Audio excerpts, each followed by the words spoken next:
కల్తీ జరిగింది కాబట్టి వన్ మ్యాన్ కమిషన్ ఏర్పాటు చేసి దోషులు శిక్షిస్తామని చంద్రబాబు చెప్తున్నారు. ఇదే చెప్తానబ్బా, ఏకంగా సుప్రీంకోర్టు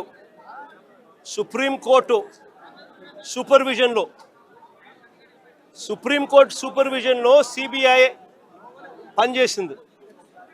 సిబిఐ అంతటి సిబిఐ రాలేదు ఇంట్లోకి. జరుగుతూ ఉన్న అన్యాయం మీద, చంద్రబాబు నాయుడు గారి వక్రబుద్ధి మీద, చంద్రబాబు నాయుడు గారు చేస్తూ ఉన్న అబద్ధాల మీద వైవి సుబ్బారెడ్డి గారు సుప్రీంకోర్టు గడప దొక్కారు. సుప్రీంకోర్టు ఇంటర్ఫియర్ అయ్యి పార్షాలిటీ లేని ఎంక్వైరీ జరగాలి అని సుప్రీంకోర్టు సిబిఐని దించింది రంగంలోకి. ఆ సిట్లో కూడా సిబిఐకి సంబంధించిన ఇద్దరు అధికారులు ఎవరైతే సిబిఐ నేతృత్వంలో జరుగుతుంది, సుప్రీంకోర్టు సూపర్విజన్లో జరుగుతుంది. సుప్రీంకోర్టు సూపర్విజన్లో సిబిఐ ఫైల్ చేసిన ఈ ఛార్జ్ షీటు ఎవరికి కూడా దీన్ని తప్పుపట్టే అవకాశం కానీ తప్పుపట్టే పరిస్థితి కానీ ఎవరికీ లేదు. సుప్రీంకోర్టు కన్నా చంద్రబాబు నాయుడు గారి పదవి పెద్ద ఎక్కువ గొప్పది కాదు.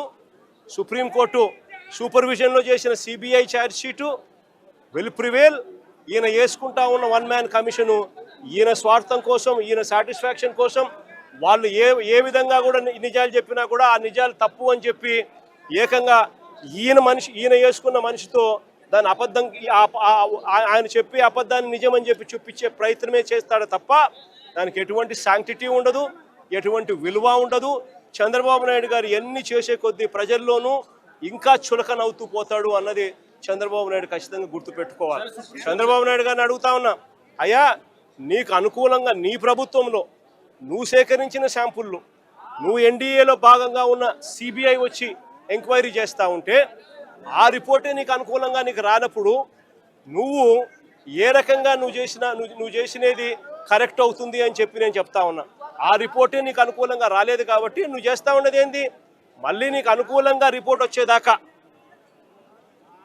మళ్ళీ నువ్వు వక్రభాష్యం చెబుతూ మళ్ళీ నీకు నచ్చిన వ్యక్తిని మళ్ళీ వేసుకొని దాంట్లో నుంచి మళ్ళీ ఎంక్వైరీ చేయాలని ప్రయత్నం చేస్తూ ఉన్నాం. నేను 2-3 క్వశ్చన్ సింపుల్గా అడుగుతా ఉన్నా. అయ్యా ఇదే సింఘాల్ అనే ఈఓ ఎవరు అని అడుగుతా ఉన్నా.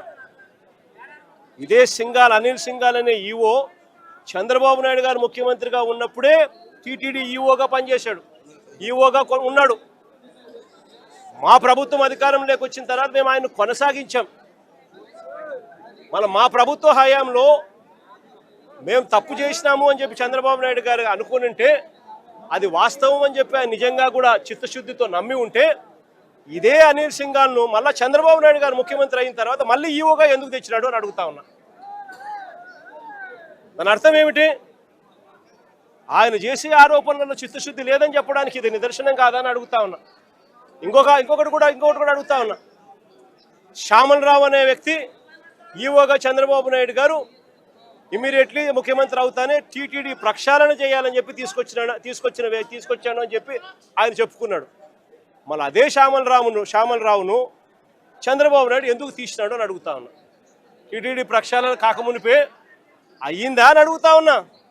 మరి ఎందుకు చంద్రబాబు నాయుడు శ్యామల్ రావును తీసేసినాడు అని చెప్పి అడుగుతా ఉన్నా. ఇదే చంద్రబాబు నాయుడు గారు ముఖ్యమంత్రిగా ఉండగానే, ఇదే శ్యామల్ రావు ఈఓగా ఉండగానే ఈ ట్యాంకర్లన్నీ కూడా పోవడము, టీటీడీ రిజెక్ట్ కావడము, రిజెక్ట్ అయిన ఈ ట్యాంకర్లు మళ్ళీ తిరిగి టీటీడీలోకి వచ్చినాయని చెప్పి సిబిఐ వాళ్ళు చెప్తా ఉన్న నేపథ్యంలో చంద్రబాబు నాయుడు గారి ప్రభుత్వానికి ఇది మచ్చ కాదా అని అడుగుతా ఉన్నా. రాజకీయాలు చేస్తూ ఉన్న చంద్రబాబు నాయుడు దీనికి సమాధానం చెప్పాల్సిన అవసరం ఉందా లేదా అని అడుగుతా ఉన్నా. పాపం చేసింది ఎవరు అని చెప్పి కూడా ఈ సందర్భంగా మరొకసారి కూడా ప్రశ్నిస్తూ బుద్ధి జ్ఞానం చంద్రబాబు నాయుడుకి రావాలని చెప్పి మరొకసారి కోరుతూ సెలవు తీసుకుంటాం.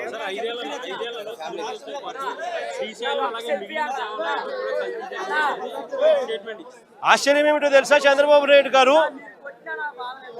నాయుడు గారు జోగి రమేష్ మీద పెట్టిన కేసులు ఎన్నో తెలుసా? ఇప్పటి వరకు ఏకంగా 12 కేసులు పెట్టారు.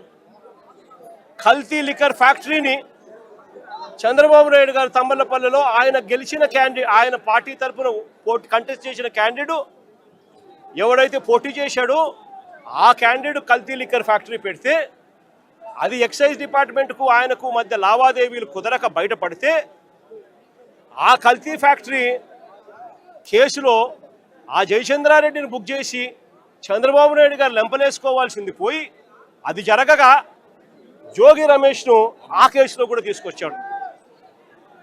అసలు చంద్రబాబు నాయుడు గారు రాక్షస యుగంలో రాక్షస రాజ్యంలో జోగి రమేష్ లాంటోడు కల్తీ లిక్కర్ చేయగలుగుతాడా?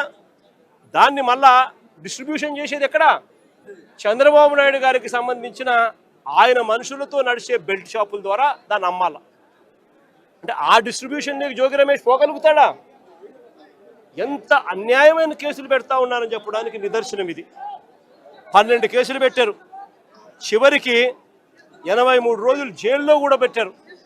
ఇంతకన్నా అన్యాయం ఎక్కడా ఉండదు. చివరికి జోగి రమేష్ కొడుకు చిన్న పిల్లోడని కూడా చూడకుండా ఈ పిల్లోడు యాక్టివ్గా వాళ్ళ నాయన జైల్లో ఉన్నప్పుడు ఈ పిల్లోడు యాక్టివ్ అవుతున్నాడు అని చెప్పి ఈ పిల్లోడి మీద 7 కేసులు పెట్టారు. జోగి రమేష్ భార్య మీద ఒక కేసు పెట్టారు.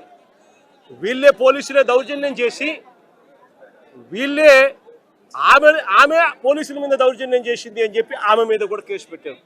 నేను అడుగుతా ఉన్నా, ఇదే చంద్రబాబు నాయుడు గారు బీసీలంటే ఆయనకు ఎంత చులకన అని చెప్పడానికి ఈ ఒక్క ఎగ్జాంపుల్ చాలు రాష్ట్రం మొత్తం తెలుసుకునే దానికోసం.